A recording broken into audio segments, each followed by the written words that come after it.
Assalamualaikum warahmatullahi wabarakatuh. Perkenalkan, nama saya Muhammad. Saya berasal dari Universitas Multidata Palembang. Di sini saya akan menjelaskan bagaimana mental health berpengaruh pada Gen Z. Pertama-tama marilah kita panjatkan puji dan syukur atas kehadiran Tuhan Yang Maha Esa, karena karunia-Nya saya dapat berdiri di sini. Hari ini saya akan membahas secara khusus mengenai kesehatan mental pada generasi Z. Sebelumnya kita harus mengetahui dulu apa dan mengapa penting kesehatan mental ini. Kita semua pasti sering merasa lelah, sedih tanpa alasan, sulit fokus, merasa tidak bersemangat, dan malas untuk bersosialisasi. Jika pernah atau bahkan sudah mengalaminya, maka berhati-hatilah. Itu salah satu tanda ada yang salah dengan kesehatan ataupun kesehatan mental kita. Kesehatan mental sangat penting karena kesehatan mental itu akan mempengaruhi bagaimana seseorang memandang dirinya sendiri dan lingkungannya. Kesehatan mental juga dapat terganggu karena setiap manusia pasti memiliki masalah, tetapi yang perlu digarisbawahi, tidak semua orang dapat menghadapi masalah tersebut. Maka ini saya akan menjelaskan tentang kesehatan mental lebih lanjut.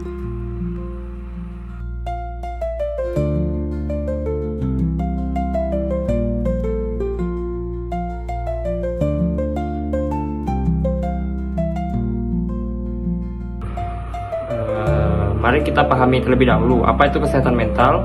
Kesehatan mental bukan hanya sekadar tidak adanya gangguan psikologis, melainkan suatu kondisi di mana seseorang mampu menghadapi tantangan hidup dengan sehat, baik itu secara emosional, psikologis maupun sosial. Kesehatan mental yang baik memungkinkan kita untuk berpikir jernih, mengelola emosi, serta menjaga hubungan yang tepat dalam hidup kita. Sebaiknya kita dan sebaliknya, masalah kesehatan mental bisa berdampak buruk pada hampir semua aspek kehidupan, dari hubungan sosial, pendidikan, karir, hingga kesehatan fisik. Kesehatan mental sama pentingnya dengan kesehatan fisik. Jika tubuh kita membutuhkan makanan, olahraga, dan istirahat yang cukup, maka pikiran dan emosi kita juga butuh perhatian agar sehat dan seimbang. Agar tetap sehat dan seimbang. Mengapa generasi Z rentan terhadap masalah kesehatan mental? Gen Z yaitu mereka yang lahir antara tahun 1997 sampai dengan 2012 sering disebut sebagai generasi yang paling melek teknologi. Mereka tumbuh di tengah kemajuan teknologi digital dan media sosial. Namun, ironisnya justru kemajuan teknologi ini menjadi salah satu faktor utama yang menambah tekanan mental di kalangan masyarakat. Hal ini dilihat betapa fenomena yang terjadi. Pertama, dampak media sosial. Media sosial seperti yang kita tahu adalah bagian dari tak terpisahkan dari kehidupan sehari-hari Gen Z. Mereka menghabiskan banyak waktu di depan gadget, di platform seperti Instagram, TikTok, Twitter, dan WhatsApp atau yang lainnya. Di satu sisi media sosial merupakan manfaat dalam bentuk koneksi sosial, hiburan, dan edukasi. Tapi di sisi lain ini juga dapat memicu berbagai masalah kesehatan mental. Generasi Z seringkali merasa terjebak dalam perbandingan sosial yang tidak sehat. Mereka melihat hidup orang lain di media sosial yang tampak sempurna, tanpa kesulitan atau kekurangan gaya hidup yang dipamerkan, seringkali jatuh dari kenyataan. Tetapi sayangnya banyak orang merasa tertekan untuk mencapai standar yang tidak realistis ini. Ketika seseorang terus-menerus merasa tidak cukup baik atau tidak mampu,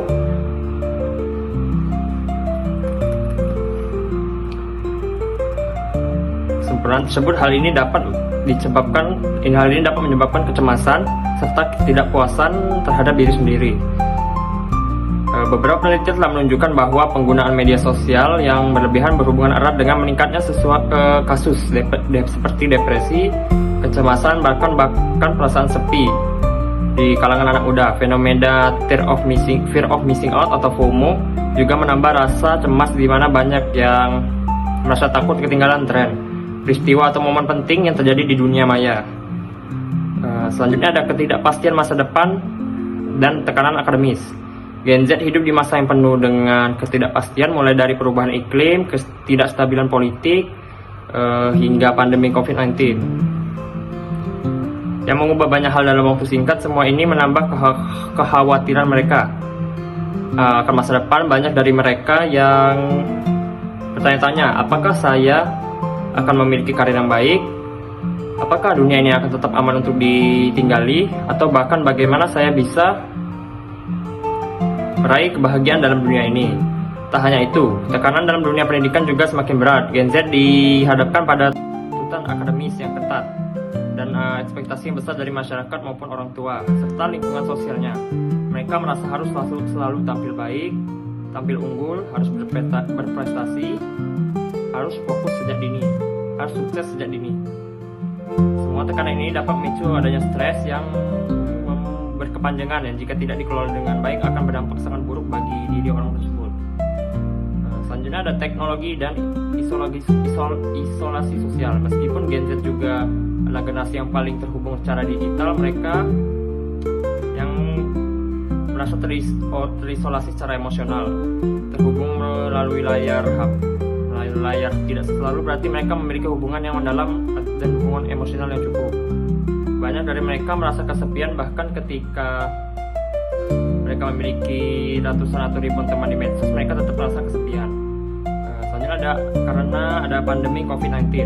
Tidak bisa kita pungkiri bahwa pandemi COVID-19 ini juga telah memperburuk kondisi kesehatan mental, terutama pada Gen Z.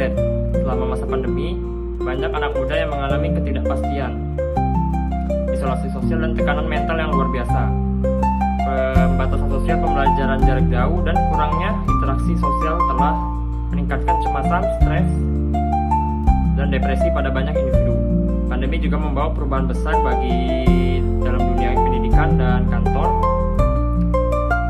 dan juga karir pada orang-orang. Banyak siswa yang merasa kehilangan motivasi belajar, sehingga mereka merasa harus selalu di depan gadget, dan juga ada kehilangan koneksi dengan teman-teman dan merasa terisolasi di rumah.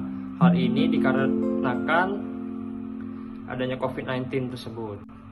Selanjutnya ada beberapa solusi yang bisa saya berikan untuk menekan atau meredakan kesehatan mental di Gen Z ini. Yang pertama ada pendidikan tentang kesehatan mental. Penting untuk kita meningkatkan kesadaran tentang kesehatan mental sejak dini, baik di rumah maupun di luar. Edukasi tentang cara menjaga keseimbangan mental dan mengenali tanda-tanda gangguan kesehatan mental perlu diberikan agar anak muda dapat memahami bahwa mencari bantuan bukanlah kelemahan, melainkan sebuah langkah menuju kesembuhan. Yang kedua ada pengurangan stigma. Masih banyak stigma terkait masalah kesehatan mental di masyarakat kita. Generasi Z harus diajarkan bahwa mencari bantuan profesional adalah suatu yang normal, tidak perlu malu. Mereka perlu merasa aman untuk berbicara tentang perasaan mereka tanpa takut dihakimi. Selanjutnya ada yang ketiga, batasi penggunaan media sosial. Mengatur waktu penggunaan media sosial sangat penting. Membatasi waktu ketika kita menggunakan gadget tersebut agar dapat mengurangi tekanan dan perbandingan sosial yang tidak sehat. Selain itu, gunakan media sosial untuk hal-hal yang positif seperti mendapatkan informasi, belajar, atau lain sebagainya. Yang keempat ada mencari bantuan profesional. Jika seseorang merasa cemas atau depresi, penting untuk segera mencari bantuan dari orang lain atau ahli kesehatan mental seperti psikolog atau psikiater. Setting atau terapi adalah cara efektif untuk mengelola emosi dan mengatasi masalah psikologis yang berat. Yang kelima ada membangun hubungan sosial yang kuat. Hubungan sosial yang sehat sangat penting untuk kesejahteraan mental. Oleh karena itu kita perlu mendorong Gen Z untuk tetap berhubung dengan keluarga, teman-teman, komunitas di dunia nyata, bukan hanya dunia maya. Jadi kesehatan mental adalah bagian yang sangat penting dari kehidupan kita. Dengan perhatian dan besar terhadap kesehatan mental, terutama di kalangan Gen Z, kita juga dapat membantu mereka tumbuh menjadi orang-orang atau individu yang lebih kuat, bahagia, dan siap menghadapi tantangan di masa depan. Mari kita bersama-sama menciptakan lingkungan yang mendukung, di mana kesehatan mental dihargai dan diprioritaskan. Terima kasih dari saya. Wassalamualaikum warahmatullahi wabarakatuh.